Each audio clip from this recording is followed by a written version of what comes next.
구독, 좋아요, 알림 설정. 스킵 멈춰. 네, 그럼 첫 번째 사연부터 바로 만나보도록 할게요. 아이디 견이님이 더빅스쿨 게시판에 일반 행원 지점 PB 목표로 하는데요 라는 제목으로 올려주셨어요. 은행권을 취업을 목표로 하고 계시네요. 자세한 내용 확인해 보도록 할게요. 네, 직어국 비상경 계열 3.54고요. 어학 점수 토익 715, 토스 140 레벨 6입니다. 자격증은 매경 최우수, 테셋 S 등급, 투자자산 운용사, AFPK, 외환 전문역 1, 외환 전문역 2. 경력사항이 승무원 4년을 하셨고요. 계획이나 부족하다고 느끼는 스펙으로는 어학, 나이가 30살이다 라는 점입니다. 입사를 희망하는 곳은 은행이나 증권사 지점 영업이고요. 하고 싶은 말도 살펴보죠. 오늘 신한금융투자 지점 PB 서류 타라고 착잡해서 글을 올립니다. 혹시나 많이 부족한 스펙일까요? 증권사 업무직으로 눈을 낮추는 게 좋을지 솔직한 답변 부탁드립니다 라고 올려주셨어요. 네, 금융권 취업을 희망을 하고 있는데 눈에 띄는 게 있어요. 승무원 경력이 4년이라고 써 있어요. 전반적인 스펙 어떤가요? 저는 일단은 승무원 그 경험 4년 자체는 엄청나게 큰 메리트라고 생각을 합니다. 뭐 다른 사람들이 어떻게 볼지 모르겠지만 이 기간 동안에 나이만 먹은 거 아니냐 생각이 드실 수도 있어요. 근데 저는 개인적으로 이렇게 서비스직에서 장기간 일해봤던 경험, 그리고 승무원만큼 또 지금 현재 이 코로나 시국에 또 어떻게 보면 정당성을 확보할 수 있는 얘기가 없거든요. 그러니까 보통은 이직하게 되면은 그 강점만 활용하기가 굉장히 어렵잖아요. 그리고 제가 승무원을 하다가 그만두고 은행원을 한다. 그럼 왜 굳이 그만뒀니? 그 일 잘할 수 있는데 우리 회사 들어와서도 그만둘 거 아니니? 이렇게 물어볼 수도 있는데 지금은 어느 정도 정당성이나 당위성이 확보된 상태에서 그쪽 업계가 많이 비행도 없고 어렵다 보니 자연스럽게 내가 더 잘할 수 있는 일을 찾게 됐다라는 좀 이런 당위적인 이야기를 할 수 있다라는 게 가장 큰 장점이 될 거고, 거기에 따라서 서비스직의 그런 강점 같은 것도 활용할 수 있을 거라 생각을 합니다. 게다가 이분 같은 경우에 정말 대단한 게 그렇게 일만 하진 않으셨어요. 심지어 막 매경 테스트라든지 투자자산 운용사라든지 AFPK라든지 외환 전문역 1, 2종이라든지 이건 웬만큼 지금 당장에 은행만 준비하셨던 분들보다도 좋은 스펙이라고 저는 생각을 하거든요. 그래서 스펙적으로는 큰 문제는 없습니다. 다만 조금은 아쉬운 부분이 승무원 출신이어서 저는 당연히 이제 영어 성적이나 이런 것들을 미리 취득해 놓으셨을 줄 알았는데 이 부분이 조금은 부족한 부분, 그리고 나이가 30이라는 것도 사실 어떻게 보면 자신의 자신감을 하락시키는 요인이 되고 있는데 이 두 부분이 본인이 부족하다고 느끼는 스펙이라고 딱 얘기를 했어요. 근데 이제 이 본인도 어떤 게 부족하고 어떤 거를 계획으로 세워야 될지 아는 사람이기 때문에 저는 큰 걱정은 없습니다. 다만 이제 당부드리고 싶은 말은 나이 30에 대해서는 너무 그렇게 마음에 담아두지 않았으면 좋겠다라고 저는 생각을 합니다. 기본적으로 지금 취업 연령도 굉장히 올라갔고 30이라고 해가지고 증권이라든지 은행이라든지 금융권에 취업이 안 되는 건 절대 아니기 때문에 조금만 더 노력하셨으면 좋겠다 이렇게 생각합니다. 그런데 지금 이분께서 글을 올리게 되신 계기가 자체가 신한금투 지점 PB에서 서류에서 탈락을 하셨다고 해요. 그 탈락의 이유가 그럼 뭘까요? 저는 이제 크게 3가지 정도가 있는 것 같은데요. 첫 번째는 사실 이게 비상경이라는 게 좀 크리티컬했지 않았을까 싶습니다. 이게 상경 계열이 아니다 보니까 경영이라든지 경제라든지 하는 과목들을 따로 공부한 경험이 없고, 그리고 그 경험이 없다라는 거는 다른 이제 자격증으로 어느 정도 대체는 가능하지만 기본적으로 너무 많이 다른 분야로 이야기를 하게 될 경우에는 이런 부분에 있어서 뭐 공격적으로 질문이 들어오면은 그 부분이 좀 크리티컬할 수는 있습니다. 그래서 이 부분이 좀 어떻게 보면은 본인이 지금 비상경이라고 해가지고 어떤 확실히 어떤 그 과인지는 안 나와 있어서 제가 함부로 말씀은 못 드리겠지만 만약에 내가 이제 그런 금융권 이렇게 취업을 희망한다라고 한다면 회계든지 아니 재무 아니면 경제 경영 이런 쪽 수업은 꼭 추가로 들어보는 것이 어떨까라는 생각이 일단 1차적으로 들고요. 두 번째는 만약에 이제 증권사 PB를 떨어졌다라고 한다면 아무래도 이 자격증 사항이라든지 스펙 사항에다가 이 지금 현재 갖고 있는 스펙들을 다 적었을 가능성이 있는데, 이 중에서 외환 전문역 1, 2종 같은 경우에는 증권사보다는 은행에 좀 더 특화되어 있는 자격증이 맞습니다. 뭐 사실 아시다시피 증권사에서 수출입을 담당하지는 않잖아요. 그래서 그런 부분에 있어서 어떻게 보면은 증권사 입장에서는 얘는 은행 준비하다가 증권사도 같이 준비하네? 이런 우려사항이 있었을 수도 있고요. 마지막으로는 승무원 경력이 제가 큰 강점이 될 수는 있지만 그것만 존재한다는 건 또 단점이 될 수 있다라고 생각을 하거든요. 왜냐하면은 이게 비행이라는 것 자체 그리고 서비스라는 것 자체 그 어떻게 보면 단발성 서비스만 지향을 했기 때문에 사실 은행이라든지 금융 같은 경우에는 지금 당장에 온 고객들만 상대하는 게 아니라 이 고객이 충성 고객화되고 지속해서 나와 함께 커뮤니케이션 하는 게 중요한데 그런 부분에 있어서는 경력이 좀 부족한 게 어떻게 보면 또 내가 뭔가를 얘기하고 어필하는 데 도움이 되지 않지 않았을까. 가령 예를 들면은 본인 서비스 잘할 수 있어요? 라는 질문이 들어왔을 때 네, 뭐 승무원 경험 있습니다. 이렇게 얘기를 했을 거고 그 다음에 또 다른 경험에서 본인의 가장 큰 강점이 뭐예요? 그러면 또 커뮤니케이션 능력입니다 하면서 또 서비스 경력 이야기했을 수도 있고요. 그래서 경력이 하나, 경험이 하나인 친구들이 아무래도 그쪽 경력이나 경험만 집중해서 이야기하는 경향이 있는데 자기소개서에서 만약에 그랬다라고 한다면 좀 단점이 되지 않았을까 이런 생각이 좀 듭니다. 만약에 이분이 어쨌든 뭐 비상경 계열이라고 써 있고 그런데 이제 직업이 승무원이었잖아요. 그 어떤 특정 전공에 따라서 마이너스가 될 수 있는 요소가 있나요? 예를 들면 뭐 항공운항과라든지 그렇게 되면 상경 계열하고는 그렇게 상관이 있지는 않잖아요. 네, 맞습니다. 이게 사실 전공이 시작 단계가 뭐였느냐가 굉장히 큰 영향을 미치는 것은 사실입니다. 하지만 그 이후에 내가 어떤 노력을 했는지가 굉장히 전 중요하다고 생각을 해요. 일단은 첫 번째는 본인이 예를 들면 중어중문이에요.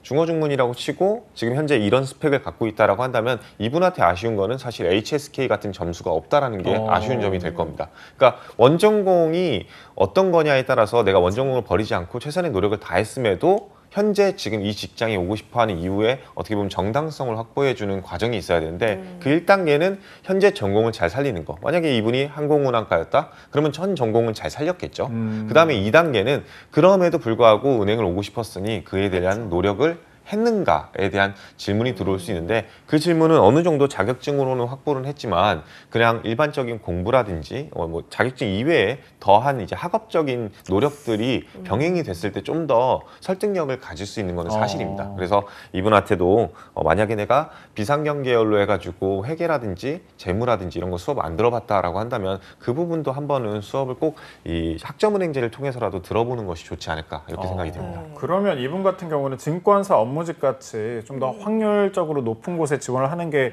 좀 희망적일까요? 뭐 바람직할까요? 어떻게 표현해야 될지 모르겠지만 일단은 솔직히 이 스펙에 업무직 지원하면은 아주 높은 스펙이 될 겁니다. 제 개인적인 생각엔 그렇습니다. 그 업무직이 절대 나쁜 직업은 아니라고 저는 생각을 해요. 뭐 은행에도 이제 그 대출을 담당해 주는 분이 있는가 하면 앞에서 창구, 빠른 창구라 그러죠. 텔러 분들도 분명히 계시고. 근데 그 두 분이 원활하게 같이 활동을 하니까 지점이 돌아가고요. 증권사도 마찬가지로 이렇게 업무직이 있고 그 안에 또 PB가 따로 있기 때문에 또 지점이라든지 아니면 본사마저도 백오피스가 잘 돌아가는 것이 사실입니다. 그래서 업무직을 지원하시는 것은 나쁘지 않다. 그리고 업무직도 평생 직장으로도 괜찮은 직장이다 라고 생각을 합니다. 하지만 이거의 전제 조건은 거기서 과연 본인은 만족할 수 있는가 이게 사실 되게 중요하다고 생각을 해요. 대부분의 친구들은 크게 두 가지 경향이 있어요. 하나는 업무직을 하고 나는 이거 너무 안 좋게 워라밸도 좋고 어떻게 보면 나한테 주어지는 업무 범위가 딱 특정돼 있고 명확하기 때문에 이것만큼 스트레스 안 받는 일이 없어. 그래서 계속 다닐래 하는 부분이 있고요. 또 다른 분들 같은 경우에는 나는 업무직이라는 경험을 통해서 그 안에서 좀 더 역량을 쌓고 다른 데로 이직하든지 아니면 그 안에서 전환을 해야겠어 라고 생각하는 경우가 있어요. 그리고 많은 이 취준생 여러분들이 은행이라든지 PB를 진짜 꿈꾸다가 잘 안 됐을 때 업무직을 선택하는 경우는 제가 앞서 말씀드린 거에 후자로 따라가는 경향이 있어요. 근데 이게 문제예요, 사실은. 진짜 이거는 냉혹하게 현실을 말씀드리면은 실제로 업무직으로 들어가가지고 그 업무직에서 다시 PB라든지 본인이 희망하는 WM 같은 데로 전환하는 게 정말 어렵습니다. 실제 TO도 굉장히 적을 뿐더러 그 TO도 사실 많이 밀려 있어요. 뭐 S모 증권 같은 경우에도 예를 들면은 실제 업무직으로 들어가서 내가 전환을 하겠다라고 한다면 그 위에 한 5년차, 10년차 이 업무직 분들도 아직 전환이 안 된 상태라서 그분들이 우선 전환이 될 가능성이 굉장히 높고 내 차례가 오려고 한다면 진짜 향후 5년, 10년은 더 노력을 해야 되고 그 노력도 단순히 그냥 열심히 맡은 바 임무만 최선을 다하는 것이 아니라 그 이상의 노력을 또 지금 현재 취준생으로서 노력하는 것 이상으로 노력해야 될 가능성이 굉장히 높아요. 그래서 업무직으로 눈을 낮춘다라고 표현하는 것만 봐도 일단 업무직으로 들어가서 뭔가를 더 꿈꾸겠다라는 의지나 의도로 보이는데 만약에 그런 경우라고 한다면 과감히 그런 생각은 지양하시고 내가 진짜 하고 싶은 일들에 지원하는 게 맞지 않을까. 다만 업무직을 생각해 보니까 나한테 정말 잘 맞을 것 같은 직종이다 라고 한다면 적극적으로 지원하시는 게 맞지 않을까 싶습니다. 그런데 보면은 지금 이분이 승무원 경력이 4년이 있으세요. 어떻게 보면은 이제 제가 이렇게 방송을 5년간 하다가 갑자기 저는 은행을 가고 싶습니다. 이런 경우인데 어떤 부분을 좀 보완해야지 지금 나이 어리신 분들이 이제 신입으로 들어가는 거잖아요. 그들과 경쟁력에 있어서 뒤지지 않을 수 있을까요? 일단은 가장 중요한 거는 첫 번째가 뭐 이 은행업에 대한 이해, 그리고 자신의 직무에 대한 이해, 그리고 이거에 대한 로열티가 사실은 제일 중요하다고 생각을 합니다. 왜냐하면은 솔직히 말씀드리면 인사부 입장에서는 어린 친구들을 그냥 단순히 선호하는 것은 아닙니다. 요즘 트렌드 자체가 MZ세대는 나랑 직종이나 이 역할이 맞지 않는다 생각하면은 과감히 패스하고 다시 또 준비하시는 분들이 생각보다 많아요. 우리가 가장 가고 싶어하는 은행인 한국은행 같은 경우에도 중간에 퇴사자들이 굉장히 많은 것만 봐도 이런 부분들이 좀 강조되는 사회인 것 같아요. 그래서 23살, 4살 이렇게 여성분이라고 하면은 그런 분들이 취업을 바로 했다? 이분들 생각보다 많은 수가 다시 이탈해서 새로운 직종을 알아보는 경우가 많아요. 그래서 실제 취업이 잘 되는 시기가 언제냐라고 물어보면은 대부분의 평균 연령이 20대 후반, 중후반 이상이 사실은 취업에 있어서 가장 메리트가 있는 나이가 될 수밖에 없는 거예요. 그러니까 이분이 들어왔을 때 다른 데 도망 안 가겠네? 라는 생각이 드는 거. 그래서 이런 로열티적인 측면에서 나이는 크게 신경 쓰지 않으셨으면 좋겠어요. 실제로 30살이 31가 뭐 32이 취업을 해봤던 사례가 있느냐 물어보면 다 있습니다. 그리고 제가 실제로 보고 나서 이게 불가능하지 않다라는 걸 말씀드리는 거니까 일단 나이에 대한 거는 너무 크게 신경 쓰지 말고 다만 말씀해 주신 대로 그러면 그 나이 이상의 뭔가 메리트가 만들어야 되는 거 아니냐라고 한다면 저는 그 부분이 사실은 이 직업에 대한 이해라 그랬잖아요. 그래서 첫 번째로 인턴 경험 같은 것들을 좀 꼭 해봤으면 좋겠다. 이렇게 생각을 합니다. 지금 당장에 취업해야 되는데 너무 늦지 않냐라고 생각할 수도 있는데 당연히 지금 현재 우리은행 채용 중이고 하니까 이런 부분들은 적극적으로 지원을 해야겠죠. 하지만 만약에 이번에 잘 안 됐고 내년 상반기를 노려야 되는 상황이 온다라고 한다면은 어느 정도 그 경력사항이 승무원 외적인 것도 획득해 놓는 것이 좀 더 내 설득력 있는 이야기, 스토리라인을 구성할 수 있지 않을까 싶어서 기업은행이라든지 아니면 금융공기업들의 인턴에 적극적으로 지원했으면 좋겠어요. 30인데 인턴 지원한다고 될까요? 이렇게 생각하실 텐데 실제로 34인가 5까지는 청년 인턴을 지원할 수 있어요. 그 나이까지는 청년 인턴으로 보기 때문에 인턴을 꼭 지원하셨으면 좋겠고요. 두 번째는 이 어학 성적이에요. 사실 승무원한테 바라는 메리트는 크게 두 가지가 있는데 첫 번째가 사실은 서비스 역량인데 두 번째는 사실 어학 역량일 수밖에 없거든요. 왜냐하면 이제 항공기 특성상 많은 외국인 고객들이 있었을 텐데 그럼 이렇게 낮은 어학 성적으로 너 영어 잘할 수 있겠니? 이게 왜 중요하냐라고 한다면 금융권에서도 사실은 글로벌화가 화두일 수밖에 없거든요. 그러다 보니까 은행들이 대부분 다 어학 점수를 갖고 있는 친구들에 대해서 가점을 주고 있어요. 그래서 이 지금 현재 토익 700점대 그리고 토스 레벨 6는 다소 아쉬운 점수는 사실입니다. 그래서 만약에 업그레이드를 한다면 토익 900 이상 혹은 토스 레벨 7 이상을 만드는 것이 본인한테 가장 중요하지 않을까 싶고요. 마지막으로는 이제 본인이 앞서 말씀드렸던 교육 이수 사항 이외에도 디지털 자격증 같은 것들을 한번 공부해 보는 건 어떨까 생각을 합니다. 지금 현재 매경이라든지 투운사라든지 A라든지 이런 것들은 다 갖고 계세요. 그래서 금융 자격증은 사실 더 이상 필요 없습니다. 이분 같은 경우에는 차고 넘쳐요. 그러면은 더 뭐한 노력을 할 것이냐 그러면은 디지털화, 디지털 트랜스포메이션이 지금 현재 금융권의 화두인 만큼 거기에 부합하는 인재가 되었다라는 걸 좀 확인해 줄 수 있는 그런 자격증 공부가 어떨까 싶습니다. 뭐 대표적인 예시를 하나 들려면 ADSP 같은 자격증이겠죠. 그래서 이런 공부도 같이 병행하는 것도 어떻게 보면 또 경쟁력을 확보할 수 있는 그런 길이 아닐까 싶습니다. 네, 건쌤이 말해준 부분을 좀 잘 좀 보완해서 어쨌든 뭐 자신감이 좀 떨어지는 것 같은데 그 자신감을 회복해서 꼭 원하는 목표를 이뤘으면 좋겠다는 생각이 드는데 마지막으로 우리 건쌤이 견희님께 해주고 싶은 추가 조언이 있나요?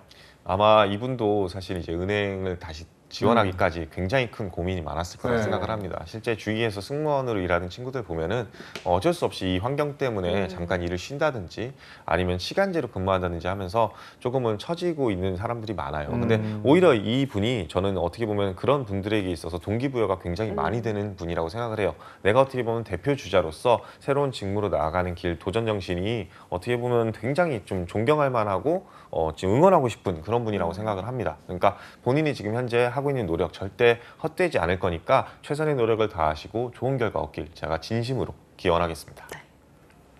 알겠습니다. 자, 그럼 이제 두 번째 사연으로 넘어가 보도록 할게요.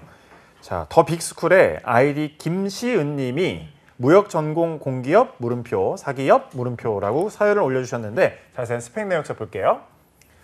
자, 학교 한국해양대 전공 학점은 국제무역학 3.6입니다. 어학 점수는 토익 850이 있고요. 자격증은 국제무역사 1급, 무역영어 1급, 한국사 능력검정시험 1급, 보세사가 있습니다.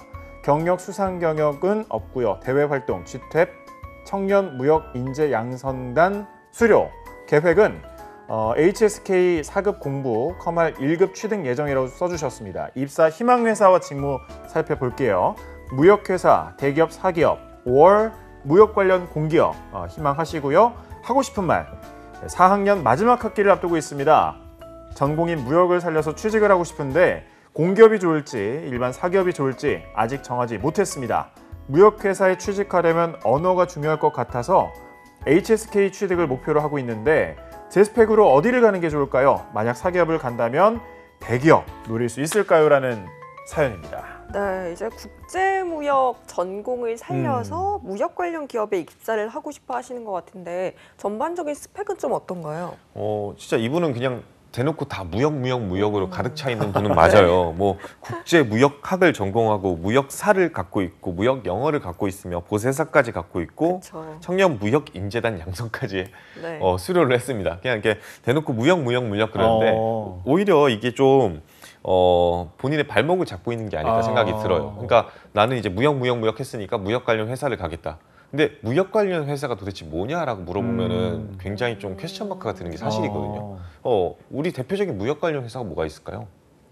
무역 상사 같은 것들? 그렇죠. 상사. 네. 상사는 사실은 뭐 해외 구매를 담당하는 일일 가능성이 굉장히 높고요. 반대로 뭐 CJ 대한통운 같은 경우에 뭐 포워딩 직무를 해가지고 해외로 진짜 말 그대로 물류를 보내는 물류 쪽의 일을 얘기하는 건지 아니면은 진짜 한세실업처럼 실제 옷을 글로벌 밴딩 기업을 해가지고 옷을 대신 만들어줘서 해외로 다시 납품하는 그런 역할을 말하는 건지 사실은 엄밀히 따지면 삼성전자의 스마트폰 우리 아시다시피 갤럭시 같은 경우에도 네. 해외로 수출이 많이 되잖아요. 그것도 무역이거든요. 그러니까 이게 무역이라는 그 용어 자체에 너무 특화되어 있다 보니까 내가 어떤 분야에서 어떤 직무를 하고 싶은지가 좀 막연한 게 없지 않아 있는 것 같아요. 근데 그 이유가 가장 큰 이유가 이분 스펙이 아마 교육에 치중돼서 그런 게 아닐까라는 생각이 들어요. 지금 보시다시피 공부는 진짜 열심히 했어요. 네. 근데 경력사항이 지금 부재하죠. 그러네요. 그래서 이런 부분들이 어떻게 보면은 내가 진짜 공부는 많이 했지만 실제 현장에서 어떤 일들이 있고 내가 그 일들에 어떤 거에 흥미가 있는지는 확실히 보이진 않은 상태이다. 그래서 이분은 그런 부분들이 사실 단점이지 않을까 싶어서 인턴이나 경험들을 좀 더 획득하는 게 이분한테는 가장 큰 포인트가 될 것 같고 두 번째는 어학 성적인데요. 이 어학 성적이 토익 850이 나쁜 성적은 절대 아닙니다. 특히나 공기업 지원한다고 하면은 만점으로 쳐주는 곳들이 굉장히 많을 건데 내가 진짜 만약에 해외 영업이라든지 아니면 해외 구매라든지 담당이라든지 하는 것들을 하겠다. 혹은 뭐 포워딩을 담당하겠다, CL을 담당하겠다라고 했을 때 어학 성적이 조금은 낮은 편은 사실인 것 같습니다. 네. 그래서 이런 부분에 있어서는 조금 더 노력을 해야 될 필요성이 보입니다. 네. 진짜 뭐 대놓고 네. 답정너처럼 맞아요. 무역하니까 사실 이분 입장에서도 굉장히 고민이 될 것 같아요. 그런데 이제 사기업에 관련해서 또 질문을 해주셨는데 사기업을 간다면 대기업을 노릴 수 있을까요? 어떻게 좀 생각하세요, 이건? 저는 당연히 올라운더가 되는 것이 맞다고 생각을 합니다. 공기업을 지원하시는 분들 중에 사기업 갈 만한 스펙인 분들 굉장히 많습니다. 근데 반대로 사기업 가신 분들 중에 공기업을 못 갈 것이냐? 그것도 아니거든요. 그래서 목표를 공기업과 사기업 투 트랙으로 나눈다라는 생각으로 접근하시는 건 좀 저는 지양했으면 좋겠습니다. 네. 이건 중요한 거는 내가 무역 관련 일들을 하겠다라고 했을 때 어떤 직종, 어떤 식품이면 식품, 아니면 뭐 농수산이면 농수산, 유통이면 유통, 의류면 의류, 내가 명확하게 그 지점을 만들고 나서 그 해당 지점에 따른 지원을 병행하는 것이 맞지 않을까 싶습니다. 그리고 그것이 공적인 역할을 하는 거면 공기업이 되는 거고, 사적인 역할을 하게 되면, 그리고 영리를 취하게 되면 그게 사기업이 된다고 생각을 하기 때문에 둘 다 지원을 해야 됩니다. 다만 여기서 주의할 점은 사기업이 1순위가 되는 거는 조금은 위험하지 않을까 생각이 들어요. 뭐 상사나 이런 데들 같은 경우에 지원을 할 수는 있겠지만 상사들도 TO가 그렇게 많은 편도 아니고요. 그리고 무역 회사들도 포워딩 직무가 됐던, 아니면은 뭐 물류 회사도 CL 직무가 됐던 하는 경우도 막 공공명을 채용하는 경우는 없습니다. 대부분 다 빵명 해가지고 한 자릿수를 채용을 하기 때문에 TO가 상대적으로 적은 것을 인지를 하고, 공기업이 아무래도 좀 더 선택의 폭이라든지 아니면 목표, 그리고 내가 준비해야 될 요소가 명확한 지점들이 많습니다. 뭐 대표적인 예시를 들라 그러면은 한국농산식품유통공사, 뭐 AT 같은 것들이 있는데, 거기는 뭐 가점 요소도 확실하고 내가 일할 거나 직무의 내용들도 확실하게 나와 있기 때문에 해당 공기업들을 목표로 일단은 1차적으로 준비를 하시고, 거기서 쌓인 스펙을 바탕으로 내가 진짜 원하는 직무를 사기업으로 지원하는 투트랙 전략을 세우는 것이 가장 합리적이지 않을까 싶습니다. 그런데 지금 계획하고 계신 일 중에 HSK 4급 취득을 계획을 하고 계세요. 이렇게 말씀해 주신 것처럼 공기업이랑 사기업 투트랙 전략을 취했을 때 HSK 4급을 따는 게 유리할까요? 저는 당연히 이제 중국어를 할 줄 안다는 것은 굉장히 큰 메리트라고 생각을 합니다. 네. 하지만 그거의 항상 큰 전제는 일단 첫 번째, 한국어를 잘하는가. 근데 뭐 한국 분이니까 한국어는 잘하시겠죠. 네. 그냥 두 번째는 공용어인 영어를 잘하는가. 근데 이 영어를 잘한다라는 표현을 하기에는 무역 영어 1급이 있지만, 그리고 토익 850이 있지만 잘한다는 표현을 하기에는 좀 애매한 게 있겠죠. 이 스펙을 가지고 인천국제공항공사를 지원했다라고 생각해 보시면 답이 나올 거라고 생각을 합니다. 그래서 저는 개인적으로 이분 같은 경우에는 일단은 먼저 영어 기본기를 쌓는 것이 이게 충분하다고 생각을 하는지가 관건이 될 것 같아요. 그래서 내가 만약에 대기업 구매팀이나 물류 포워딩 자체를 담당하겠다, 그래서 이 관련 무역의 스킬을 살려서 토익을 좀 활용하겠다라고 한다면 실제 지원자들, 그 경쟁자들을 보면은 900점을 상회하는 경우가 굉장히 많거든요. 네. 그래서 이 점수를 올리는 것이 관건이 될 거고요. 만약에 이분이 공기업을 좀 1순위로 두겠다라는 생각이 든다고 한다면 어느 정도 이 정도면은 만점으로 쳐주는 경우가 굉장히 많기 때문에 그때는 뭐 HSK 공부하는 거에 대해서 저는 절대로 반대는 하진 않습니다. 하지만 이분한테 제일 중요한 거는 지금 현재로서는 경력사항이지 않을까 싶어요. 그래서 경력사항 우선순위로 두고서는 HSK를 할지 그 다음에 영어를 먼저 쌓을지 그걸 고민하는 게 좀 더 합리적이지 않을까 싶습니다. 쌤, 저 좀 궁금한 게 있는데 앞선 사연에서도 그렇고 인턴이나 경험이 중요하다고 하시잖아요. 네. 그런데 이제 취업을 준비하는 사람들 입장에서는 지금 인턴이 돼버렸는데 또 다른 기업이 떠버리면 내가 이 기업에 갈 수 있는 기회를 놓치지 않을까라는 걱정을 하더라고요, 제 동생이. 굉장히 좋은 네. 조언입니다. 이게 좋은 질문인데요. 네. 이게 사실 맞는 얘기입니다. 인턴을 그래서 저는 뭐 속된 말로 사기업 말고 공기업만 지원해라는 얘기도 네. 간혹 합니다. 왜냐하면은 공공기관 체험형 인턴 같은 경우에는 네. 이 굉장히 일단 첫 번째 TO가 많고요. 그리고 두 번째 돈도 확실히 주고요. 그리고 되고 나서 세 번째, 이게 제일 중요한데, 되고 나서 이제 담당자한테 저 죄송한데 면접 잡혔는데 혹시 다녀와도 됩니까? 하면은 대부분의 공기업들은 공가를 내주게 되어 있습니다. 왜냐하면 이 공공기관 체험형 인턴의 가장 큰 목적 자체가 청년들한테 경험을 많이 쌓게 해줘서 취업이 되게끔 도와주자라는 공적인 역할이나 일들을 담당하고 있기 때문에 전 공공기관에서 체험형 인턴을 하게 되면 본인의 취업 그 프로세스와 병행이 가능합니다. 물론 육체적으로는 좀 더 힘들 수가 있어요. 만약 일을 끝나고 나서 자소서를 써야 된다든지 면접을 준비한다든지 필기시험을 공부한다든지. 하지만 내가 면접이 잡혔다 그러면 그걸 숨길 필요가 없이, 사기업 같은 경우 좀 그렇잖아요. 내가 LG전자가 면접이 잡혔는데 지금 삼성전자에서 인턴을 하고 있으면 저 LG전자 면접 좀 다녀오겠습니다, 대리님. 좀 위험하겠죠. 네. 그래서 공공기관은 그냥 저 지금 현재 AT 면접이 잡혔는데, 아니면 저 지금 대우 뭐 인터내셔널 면접이 잡혔는데 좀 다녀와도 되겠습니까? 하면은 다녀오세요 라고 하면서 공가를 내주게 되어 있습니다. 그래서 공공기관 체험형 인턴을 그래서 추천드리는 거니까 꼭 같이 병행을 하셨으면 좋겠다 생각이 듭니다. 또 궁금한 게 네. 사기업 예를 들어서 지원을 한다고 가정을 했을 때 삼성이라든지 삼성에서 내가 인턴을 하고 있어요. 인턴을 하고 있는데 뭐 파랑 넥타이 메고 출근하겠죠. 막 하고 있다가 갑자기 LG 쪽 면접이 잡혔어요. 안 보내주기도 하고 그런가요? 안 보내주기보다는 본인이 이제 그런 경우에 내가 면접 보러 간다고 해가지고 출근을 안 하면 그거는 계약 위반이 될 가능성이 높겠죠. 그래서 어쩔 수 없이 휴가를 내야 되는데 당당하게 얘기도 못 하겠네요. 그렇죠. 뭐 때문에 휴가를 내는지는 꼭 필요하겠죠. 그렇죠. 근데 뭐 때문에 휴가를 내냐라고 했을 때 집안일. 보통은 속이는 경우가 대부분인 것 어떤 같아요. 식으로 속여야 돼요? 저 그런 것도 참 궁금해요. 아파서 막이라든지 아니면 네. 저희 어머니께서 아버님께서 뭐 스토리는 너무 다양해가지고 네, 네, 네. 뭐 심지어 뭐 자기 집 강아지가 아파가지고 저는 병원에 예전에 가야 이런 거 한다는 얘기도 있었어요. 그러니까 뭐 제가 큰 아버지가 네. 없어요. 없으니까 큰 아버지 뭐 일이 좀 있다. 네. 네, 큰아버지의 집안일이 하나 있다. 큰아버지 안 계시니까 저는 어쨌든 윤리적으로 걱정할 것도 없고 뭐 선의의 거짓말이니까 이렇게 생각을 했었죠. 맞아요. 네, 맞습니다. 뭐, 이게 네. 사실은 뭐 거짓말을 하라 말라 이거는 사실 너무 개인적인 일이기 때문에 그렇죠. 함부로 말할 수는 없겠지만 아무래도 취준생 입장에서 그렇게 거짓말을 하는 가장 큰 이유는 만약에 그렇게 해서 LG전자 면접을 봤어요. 네. 근데 잘 되면 다행인데 안 안 됐어요. 되면. 그럼 다시 여기 들어와가지고 일을 해야 눈치 되고 보이네. 나중에 가가지고 이 삼성전자도 지원을 해야 되는 상황이 그죠. 올 텐데 이거에 대한 좀 걱정이 많은 것 같아요. 그래서 여러분들의 걱정을 속 시원하게 날리기 위해서는 첫 번째 사기업에서 인턴한다? 그냥 사기업에서는 열심히 하시는 게 맞다라고 저는 생각을 합니다. 하지만 공기업 같은 경우에는 조금 더 열려 있다 보니까 공기업 체험형 인턴을 지금 현재 시즌에는 1순위로 두는 게 맞지 않을까 그렇게 생각합니다. 네.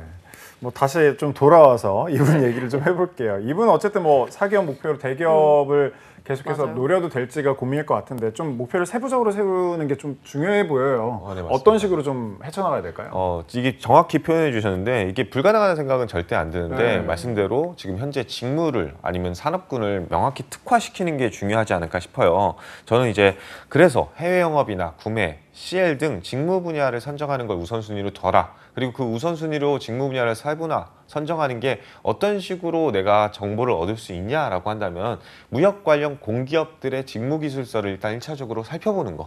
그거를 전 추천드려요. 코트라 뭐 아니면은 AT 한국농수산식품유통공사 아니면 중소기업 진흥공단 이런 데들 같은 경우에는 명확하게 해당 직무에서 어떤 역할과 일들을 하는지 수출입 관련해 가지고 어떤 도움을 주는지 명확하게 나와 있습니다. 그리고 그 부분을 확실히 확인을 한다라고 한다면 내가 좀 더 구미가 당기는 일들이 분명히 존재할 거예요. 그리고 그 분야로 인턴 지원을 적극적으로 하시다 보면은 어느 순간에 내가 인턴 기회가 잡힐 것이고 정말로 그 직관적으로 그 일을 정확히 하지 않고 그 겉도는 일 혹은 간접적으로만 볼 수 있는 일이라 할지라도 내가 눈으로 보고 느끼는 거는 굉장히 큰 메리트가 있다고 생각을 합니다. 지금 현재 양성 교육 과정 이런 것들은 실질적인 역할이나 일들을 담당해 보는 경험은 아니기 때문에 해당 이렇게 직관적인 경험들을 통해서 내가 어떤 일들을 하고 싶은지를 좀 고민을 많이 해보셨으면 좋겠어요. 그렇게 됐을 때 오히려 사기업들에 대해서도 내가 지원 동기도 잘 쓸 수 있고 들어가고 나서 면접에서도 내가 입사 포부라든지